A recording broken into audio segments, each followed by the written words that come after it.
ಇಡಿ ಅಧಿಕಾರಿಗಳು ಇದೀಗ ನಲ್ಪಾಡ್ ಮತ್ತು ಅವರ ಏನು ತಂದೆ ಆಗಿರುವಂಥ ಎನ್ ಎ ಹ್ಯಾರಿಸ್ ಅವರ ಒಡೆತನದ ಕಚೇರಿ ಮತ್ತು ಮನೆಯ ಮೇಲೆ ಏಕಕಾಲಕ್ಕೆ ದಾಳಿ 17 ಭಾಗಗಳಲ್ಲಿ 17 ಕಡೆ ದಾಳಿಯನ್ನು ನಡೆಸಿರುವಂಥದ್ದು.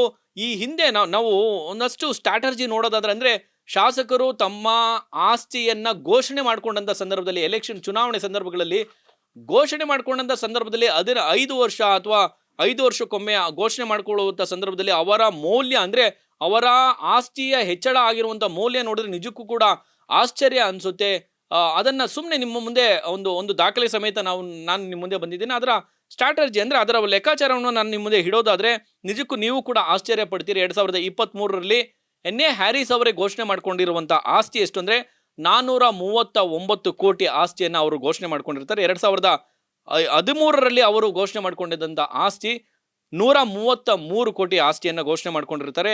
2018ರಲ್ಲಿ ಅಂದ್ರೆ ಕೇವಲ 3 ಟರ್ಮಲ್ಲಿ ಅವರು ಎಲೆಕ್ಷನ್ ಸಂದರ್ಭದಲ್ಲಿ ಘೋಷಣೆ ಮಾಡ್ಕೊಂಡಿದ್ದಂಥ ಆಸ್ತಿಯನ್ನು ನಾನು ನಿಮ್ಮ ಮುಂದೆ ಇಡುವಂಥ ಪ್ರಯತ್ನ ಮಾಡ್ತಾ ಇರುವಂಥದ್ದು. ನಾವು 85 ಕೋಟಿ ಅಂದ್ರೆ 2008ರಲ್ಲಿ 85 ಕೋಟಿ ಆಸ್ತಿಯನ್ನು ಘೋಷಣೆ ಮಾಡಿಕೊಂಡಿರ್ತಾರೆ. ಒಟ್ಟು 15 ವರ್ಷದಲ್ಲಿ ಇವರು ಆಸ್ತಿಯ ಮೌಲ್ಯ ಹೆಚ್ಚಳ ಆಗಿರುವಂಥ ಆಸ್ತಿಯ ಮೌಲ್ಯ ನೋಡಿದ್ರೆ 354 ಕೋಟಿ ಆಸ್ತಿಯ ಮೌಲ್ಯ ಹೆಚ್ಚಳ ಆಗಿರುವಂಥದ್ದು ನಿಜಕ್ಕೂ ಆಶ್ಚರ್ಯ ಅನಿಸುತ್ತೆ. ಕೇವಲ 15 ವರ್ಷದಲ್ಲಿ, ಇನ್ನು 10 ವರ್ಷದಲ್ಲಿ ಅವರ ಆಸ್ತಿಯ ಮೌಲ್ಯ ಹೆಚ್ಚಳ ಆಗಿರುವಂಥದ್ದು 105 ಕೋಟಿ.